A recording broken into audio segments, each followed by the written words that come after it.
I'm delighted to say I'm joined by the newly crowned World Matchplay champion, Peter Wright. Thanks for the time, Peter. How are you doing? I'm good, Alex. Thank you very much. Just chilling out, Alex. Just chilling, mate. Just chilling. Good stuff. Well, first of all, congratulations on Sunday's win. After the long drive from Blackpool back home to East Anglia on Monday, how have you spent the last few days? Doing washing.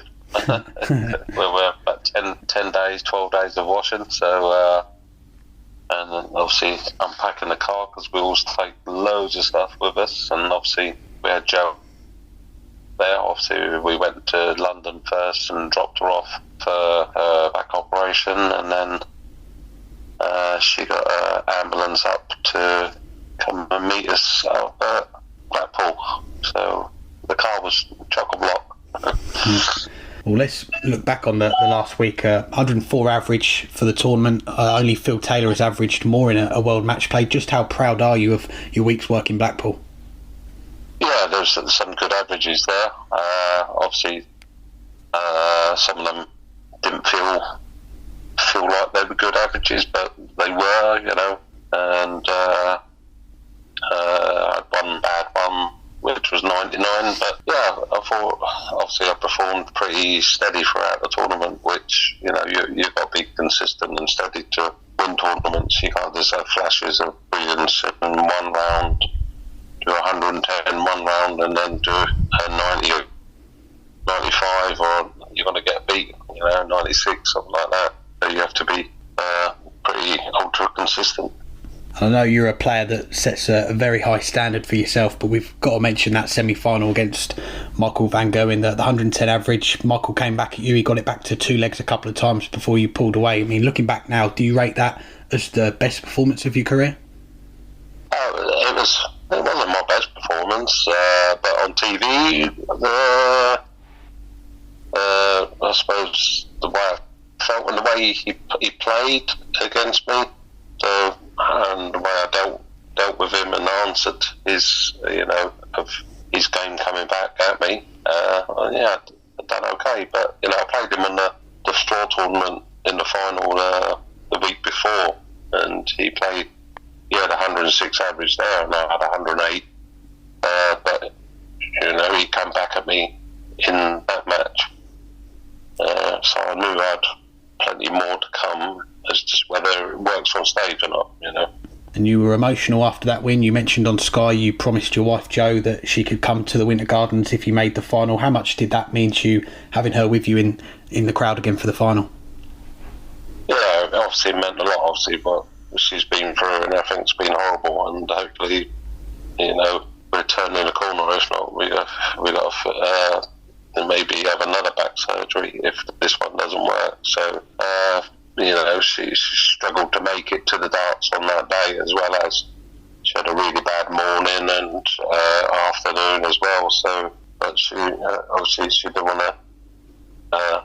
Obviously, she wanted to be there and not let me down.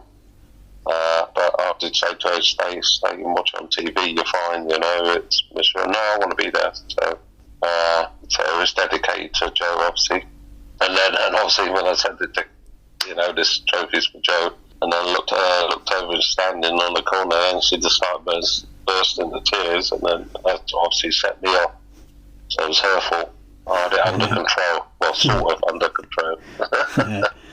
It was a lovely moment. And back to the semi-final, in the build-up, Sky played that clip of you saying that Michael won't win a TV title this year. I know you've since said that you think he will win one, but you faced him during that dominant spell that he had when he was winning 20, 25 titles a year. What do you think's missing from his game right now? Obviously he's changed to a different dart company. Obviously he's moved, and with me, me changing darts and everything, it doesn't really matter. But obviously for Michael, using a set of darts that he's used, from so many years as a kid and everything, hasn't really changed. So to try and get another dart very similar to what he was using is difficult, because it'll never fly through the air the same, and it won't feel the same. So that's what was missing from his game, and obviously his consistency. he still plays some fantastic darts, and he's shown that. But he's not doing it for leg on leg on leg, or bursts of 6, 7, 8 legs.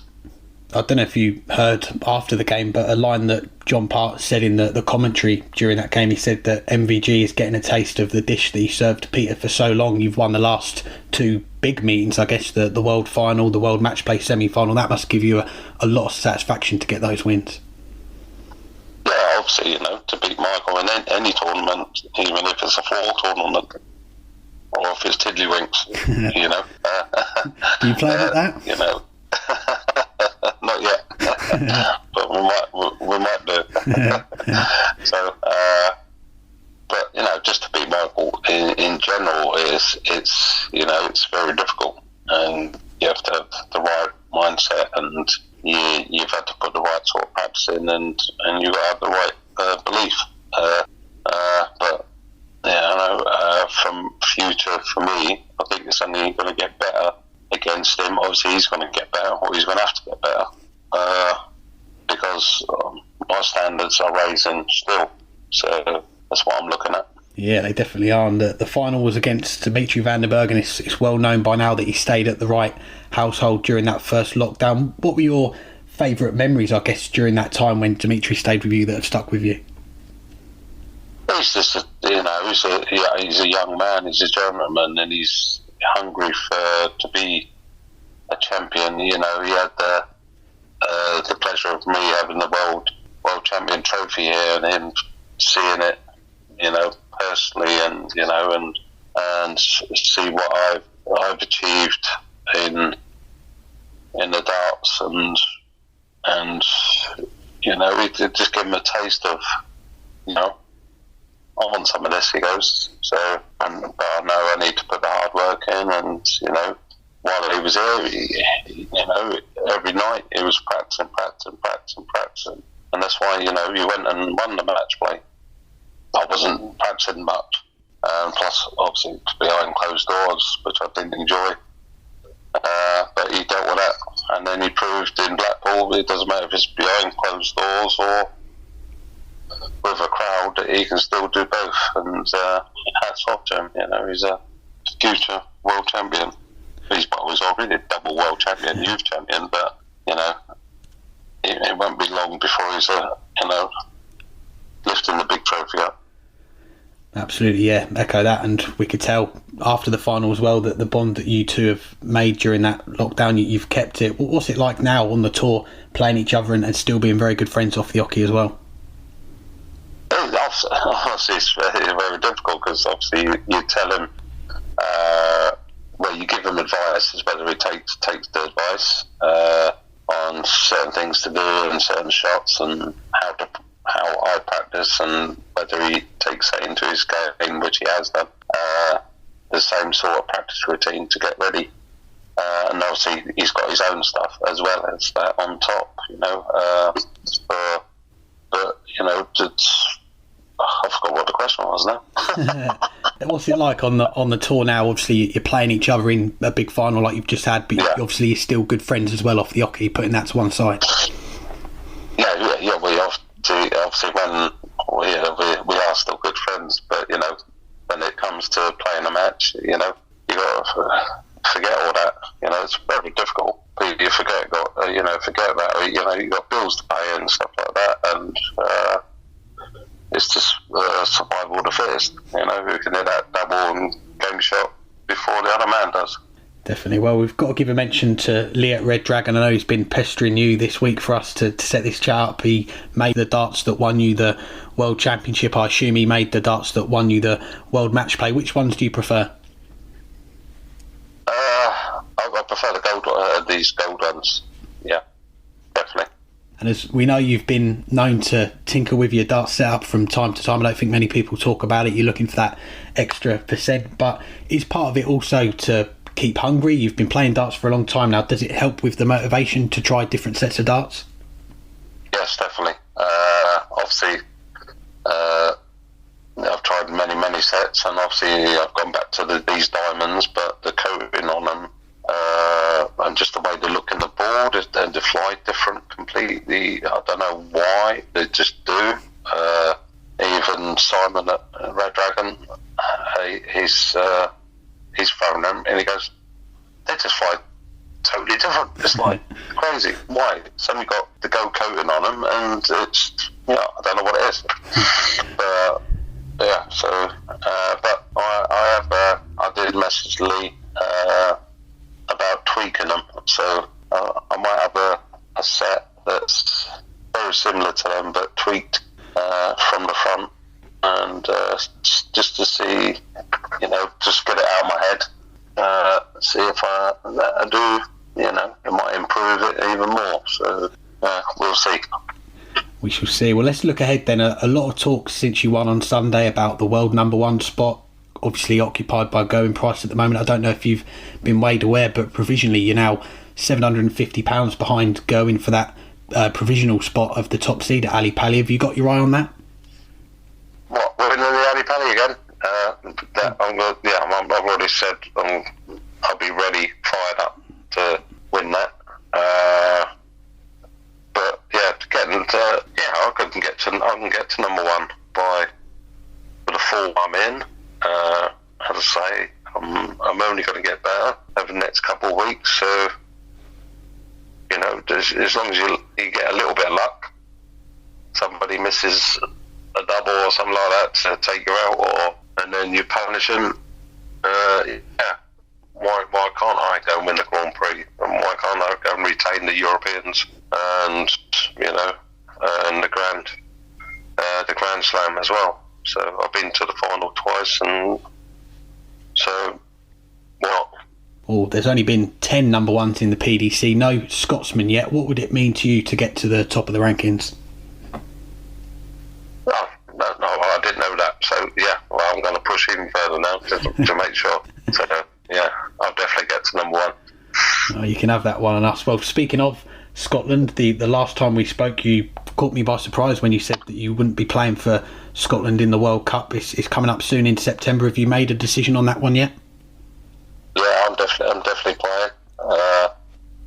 We want to get that back, and fingers crossed. Hopefully, Gary's going to play as well. But that's down to Gary. We did have talks, and at the time he said, but things change. So hopefully, fingers crossed, me and Gaz can go and get our trophy back. Another title that you've won before that you'll be defending, of course, is the European Championship. We don't know much information about that event. Have you guys had any info yet on where that's going to be, or any dates yet for that? No, I don't know where that's going to be or any dates. Same as what you know, nothing at all. So all I know, I think there's only going to be like 2 Europeans. What was it, in Budapest and Gibraltar? That's all I know, and that's it. So and where they hold it, we don't know. Hopefully all the stuff lift up in Germany and everything like that, so we go over there. Let's hope so. Well, on our show this week we've been discussing the top 10 debate again, and where you now positioning that. I'm not going to ask you where you think you are, but 2 years ago you had the UK Open, you had a few World Series. Since then you've picked up a lot of big titles: the World Championship, the World Cup, the Masters, the European Championship, the World Matchplay.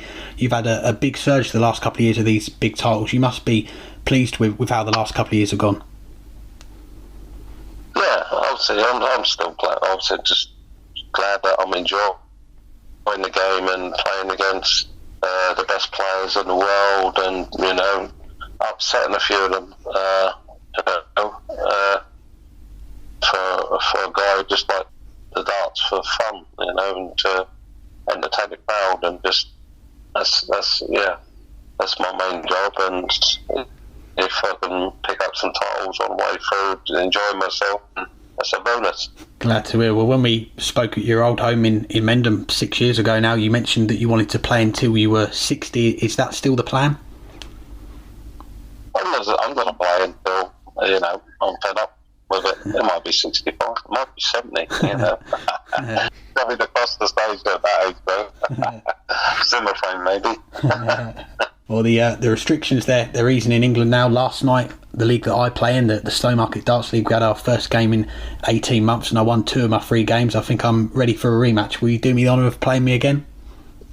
Yeah, of course we can organise something. Yeah, we'll do that. We'll get that organised. Good man. As long as we don't have any more 132 checkouts from you and you let me get under 300, that would be nice. We'll see. You've improved then. And I've improved since as well, so look forward to it. And last one before we let you go, a question from my co-host Burton, who lives in America. I should give you a bit of background. When you won the World Championship, he was on holiday in Mexico. When you won the World Matchplay, he was in holiday on Mexico. So he asked me to ask you, will you fly him to Mexico for all the big tournaments now that you've won the big titles when he's been there?